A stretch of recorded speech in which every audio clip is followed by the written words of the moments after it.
Happy Eid, everyone. Enjoy Eid with all precautions because safety is must. No? Welcome to Science Made Easy. Today, we are going to study our third lecture of our series. Last video में हमने biology word का origin पढ़ा था और इस video में हम पढ़ने वाले हैं लिविंग करेक्टर्स ऑफ ऑर्गेनिज्म। ठीक है, यानी कि जो लिविंग एनिमल्स होते हैं, लिविंग ऑर्गेनिज्म होते हैं, उनके क्या क्या करेक्टर्स होते हैं। सो इसके पहले चैनल को सब्सक्राइब जरूर करिए video, then please like share and comment. So let's start. Okay, तो हम लोग स्टार्ट कर रहे हैं कैरेक्टरिस्टिक्स ऑफ लिविंग ऑर्गेनिज्म। हो सकता है ये वीडियो थोड़ा लंबा चला जाए, बट कोई नहीं, वी विल कीप पेशेंस और वीडियो को पूरा एंड तक देखेंगे क्योंकि हमें कंप्लीट नॉलेज चाहिए। ठीक है, और कंप्लीट नॉलेज लेने के लिए थोड़ा टाइम तो लगता है ना। So let's start. First point है हमारा cellular organisation. Okay, cellular organisation से हमारा कहने का क्या मतलब है कि जिस प्रकार से, मतलब जिस तरीके से कोई घर छोटे छोटे ईंट से बना होता है, नहीं कोई भी घर है तो घर की एक यूनिट क्या होती है, ईंट ही तो होती है ना, एक एक ईंट करके पूरा घर बन जाता है। उसी तरीके से कोई भी लिविंग ऑर्गेनिज्म, कोई भी मल्टी सेल्यूलर लिविंग ऑर्गेनिज्म छोटी छोटी सेल से मिलकर के बनता है। ठीक है, तो इसीलिए कहा गया है cell is the functional and structural unit of life, यानी कि सेल लाइफ की रचनात्मक व कार्यात्मक इकाई है। फिर अगला पॉइंट है हमारा प्रोटोप्लाज्म। ओके, प्रोटोप्लाज्म क्या है? प्रोटोप्लाज्म है physical foundation stone of living organism और सेंटर ऑफ बायोलॉजिकल एक्टिविटी।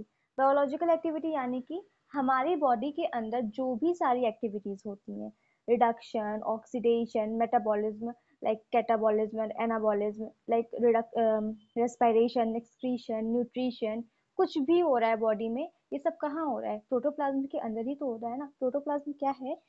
मान लीजिए ये हमारी सेल में ये न्यूक्लियस, और ये पूरा जो लिक्विड यहाँ पे फुलफिल होता है ना, जिसमें सारे सेल ऑर्गेनलीज होते हैं, वो प्रोटोप्लाज्म कहलाता है। कुल मिला के सेल के अंदर जो लिक्विड फिल होता है उससे हम प्रोटोप्लाज्म कहते हैं। ठीक है, ओके। तो फिजिकल फाउंडेशन स्टोन यानी कि क्या? एक तरीके से ये जो आधारशिला है, भौतिक आधारशिला, जीवों की भौतिक आधारशिला है हमारा प्रोटोप्लाज्म। ठीक है, यानी कि किसी भी लिविंग ऑर्गेनिज्म को एक बेस देने का काम करता है। हमारे एक साइंटिस्ट जूलियस हक्सले ने भी कहा है कि जीव द्रव जीवन का भौतिक आधार है। ओके, तो इस पॉइंट को आपको ध्यान रखना है क्योंकि ये स्टेटमेंट्स हमेशा पूछे जाते हैं एग्जाम्स में। ओके, सो नेक्स्ट पॉइंट है शेप एंड साइज।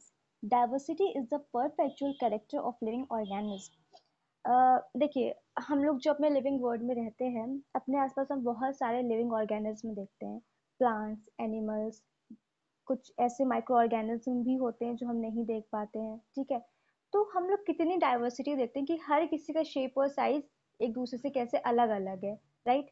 अगर हम लोग चलिए किसी एक फाइलम को या किसी एक क्लास को उठा लेते हैं, अगर हम इंसेक्टर उठा लेते हैं तो इंसेक्टर में हमारा सिल्वर फिश भी आता है जो कि बहुत छोटा होता है। इंसेक्टर में हमारा मॉस्किटो भी आता है जो कि बहुत छोटा होता है। ठीक है, वहीं इंसेक्टर में हमारे क्रैब भी आते हैं जो कि मॉस्किटो से बहुत ज़्यादा डिफरेंट है।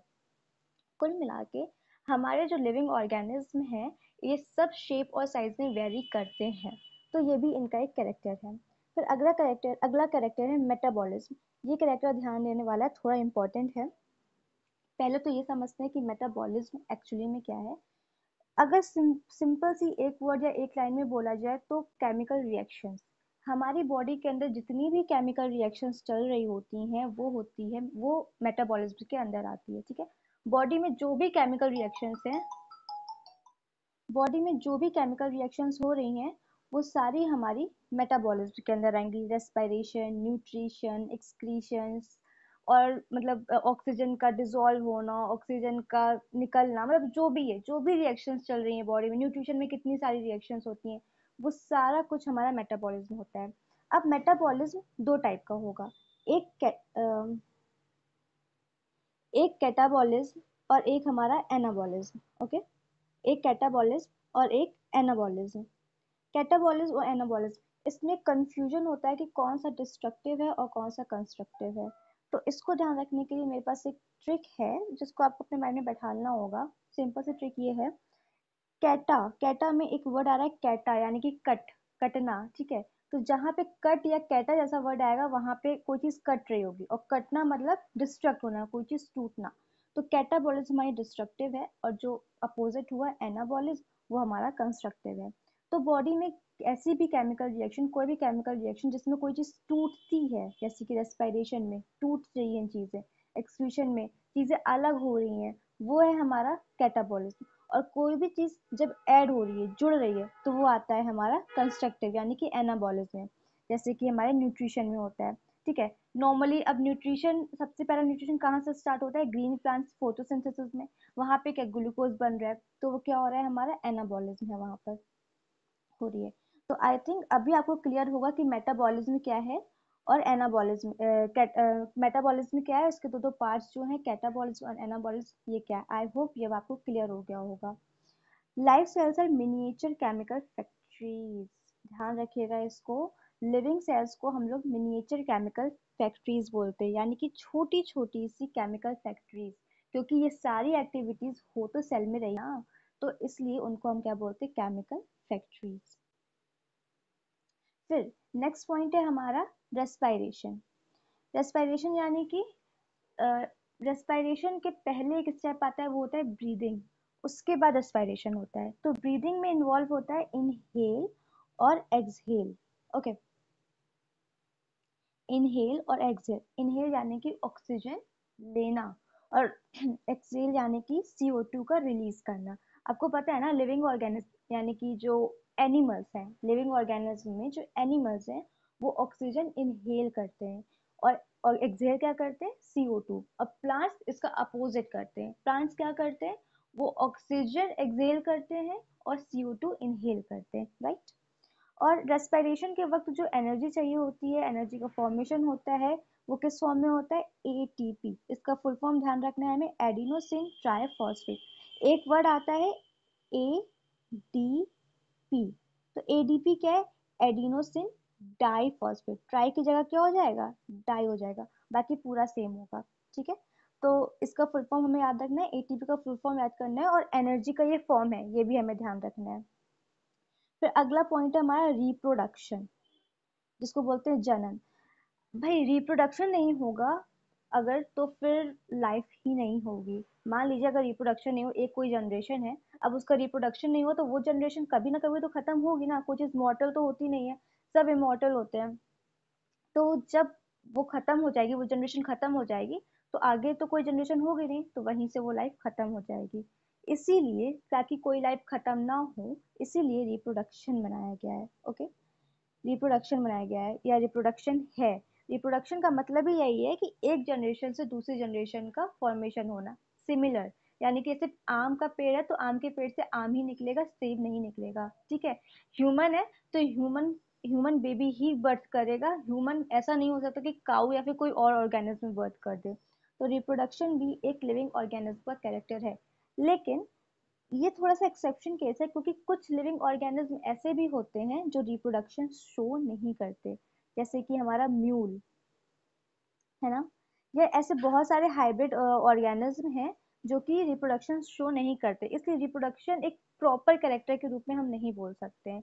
एंड कुछ बीज होती हैं, हनी बीज होती हैं, नॉट क्योंकि जो मेल बीज होती हैं, ड्रोन्स होते हैं, वो रिप्रोडक्शन नहीं कर सकते, बट लिविंग है वो, लाइव है वो। तो रिप्रोडक्शन एग्जैक्टली हम क्लियर नहीं कह सकते कि वो हमारा शो, लिविंग कैरेक्टर शो करेगा या नहीं करेगा, बट हाँ ये है। फिर नेक्स्ट पॉइंट है हमारा न्यूट्रिशन। ओके, तो न्यूट्रिशन में क्या था, ग्रीन प्लांट्स जो फोटोसिंथेसिस, ऑब्वियसली न्यूट्रिशन स्टार्ट होता है ग्रीन प्लांट्स से। ग्रीन प्लांट्स यानी कि उन प्लांट्स की सेल में हमारा क्लोरोप्लास्ट और क्लोरोफिल प्रेजेंट होगा, ठीक है। जिन प्लांट्स में क्लोरोप्लास्ट और क्लोरोफिल प्रेजेंट होता है वो क्या करते हैं, फोटोसिंथेसिस करते हैं। फोटोसिंथेसिस करके वो फूड बनाते हैं, वो फूड बनाते अपने लिए, ठीक है। उसके बाद उस फूड को चोरी करता है कौन, एनिमल्स। जो ऑर्गेनिज्म अपना खाना खुद नहीं बना सकते, हेटरोट्रॉफिक ऑर्गेनिज्म जो अपना फूड खुद से नहीं बना सकते, वो किस पे डिपेंड होते हैं, प्लांट्स पे डिपेंड होते हैं। ओके, फिर अगला पॉइंट है हमारा एडेप्टेशन। मेरी कलाकारी के कारण ये एडेप्टेशन थोड़ा छुप गया है, बट ये है ए है यहाँ पर, ठीक है। ठीक है, एडेप्टेशन। एडेप्टेशन यानी कि किसी चीज को अडेप्ट करना, अपनी आदतों में शामिल करना। एक्चुअली कोई भी लिविंग ऑर्गेनिज्म में ऐसा तो है नहीं कि वो हमेशा वो एक ही इन्वायरमेंट में रहेगा, या उसका इन्वायरमेंट हमेशा एक सा ही रहेगा, कभी चेंज नहीं होगा, ऐसा नहीं है ना। एनवायरमेंट चेंज होता रहता है, लोगों को जगहें चेंज करनी पड़ती हैं। अब अगर कोई नॉर्थ इंडिया, यानी कि अपने जैसे आई एम फ्रॉम यूपी, तो अगर कोई यूपी का बंदा है, इसको अगर आप शिमला या फिर मंसूरी भेजोगे, तो उसको वहाँ पे थोड़ी सी दिक्कत होगी। क्यों? क्योंकि वहाँ का एटमॉस्फेयर, वहाँ का एनवायरनमेंट अपने यूपी के एनवायरनमेंट से बहुत अलग है। या इसको साउथ में कहीं भेजोगे तो वहाँ पे भी इसको एडजस्ट करने में थोड़ी ना थोड़ी प्रॉब्लम होगी ही होगी। किसी भी तरीके से खाने पीने में प्रॉब्लम हो सकती है, इन्वायरमेंट में प्रॉब्लम हो सकती है, रहन सहन में प्रॉब्लम हो सकती है। अरे इतना दूर मत भेजो, हो सकता है कि आपको अपना घर ही चेंज करना पड़े, अपना मोहल्ला चेंज करना पड़े, तो दूसरे मोहल्ले में आप जब जाओगे तो भी वहाँ आपको प्रॉब्लम होगी, क्योंकि वहाँ के लोग आपको समझ में नहीं आएंगे, ठीक है। लेकिन फिर भी लिविंग बींग्स क्या करते हैं, उस एरिया में रहने के लिए, उस माहौल में ढलने के लिए, सरवाइव करने के लिए अपने अंदर चीज़ों को अडेप्ट करते हैं, कुछ चीज़ें नई नई सीखते हैं, या वहाँ के माहौल में ढलने की कोशिश करते हैं ना। अब बहुत सिंपल सा केस है जो आजकल चल रहा है, वो है ये कोविड 19, ठीक है। कोविड 19 के पहले क्या हम लोग मास्क, सैनिटाइजर या साफ सफाई को लेकर के क्या बहुत ज्यादा अवेयर थे? नहीं थे ना। बट अभी हैं। क्यों? क्योंकि हमें यहाँ पे सरवाइव करना है। अगर हम मास्क सैनिटाइज नहीं करेंगे, अपने हाथों को बार बार हैंड वॉश नहीं करेंगे, प्रिकॉशंस नहीं रखेंगे, तो क्या होगा? हम कोविड 19 से इन्फेक्ट हो जाएंगे, और हो सकता है हम, मतलब, सॉरी मुझे ये नहीं बोलना चाहिए, बट फिर भी मतलब कुछ भी सीवियर केसेस हो सकते हैं। सो किसी भी चीज को सरवाइव कर, मतलब किसी भी लिविंग ऑर्गेनिज्म को सरवाइव करने के लिए अडेप्टेशन करना ही पड़ता है। सो वही पॉइंट है यहाँ पर। फिर अगला पॉइंट है हमारा सेंसिटिविटी। ओके, सेंसिटिविटी यानी कि अब कोई भी लिविंग ऑर्गेनिज्म है, वो संवेदनशील तो होते ही है ना। जीव जो होते हैं वो संवेदनशील होते ही होते हैं, ठीक है। उन्हें धूप से, छाँव से फर्क पड़ता है, ठंडे से, गर्म से फर्क पड़ता है। उनको टच करोगे उन्हें फर्क पड़ेगा, ठीक है। तो लिविंग ऑर्गेनिज्म में ये करेक्टर होता है सेंसिटिविटी का। अगला है एक्सक्रीशन। अगला पॉइंट है हमारा एक्सक्रीशन। एक्सक्रीशन क्या है? Excretory material, CO2, uric acid etcetera. Living organism खाना खाएंगे, ऑक्सीजन लेंगे, बॉडी में मेटाबॉलिज्म होगी, एंड उस मेटाबॉलिज्म के कारण बॉडी में बहुत सारा एक्सक्रीटरी मटेरियल भी बनेगा, कूड़ा करकट भी बनेगा।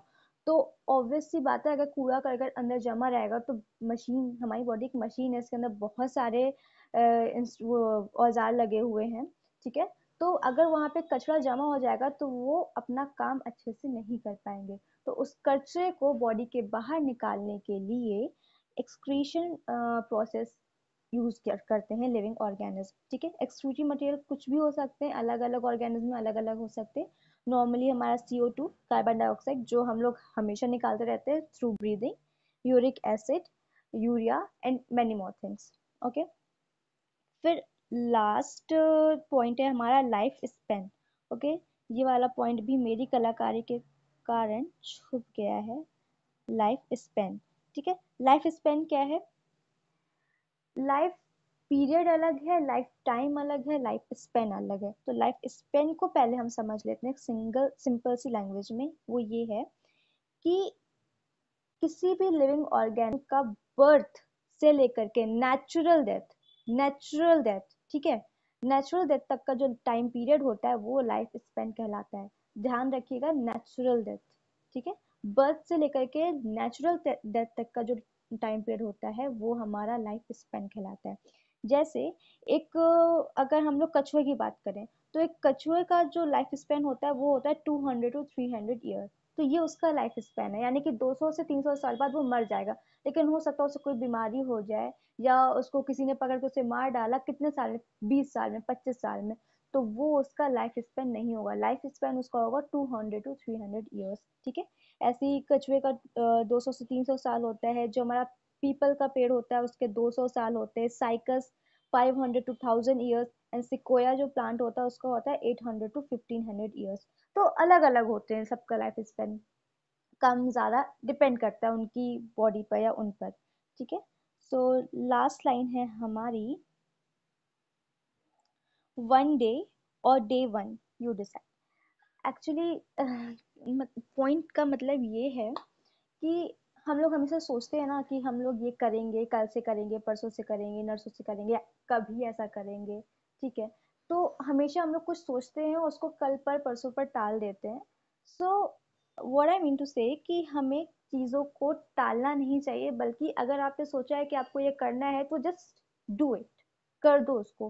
पहली बात तो पता नहीं कल हो या ना हो, और वो कल कब आएगा ये भी हमें नहीं पता, हम कब तक ऐसी किसी चीज़ को टालेंगे।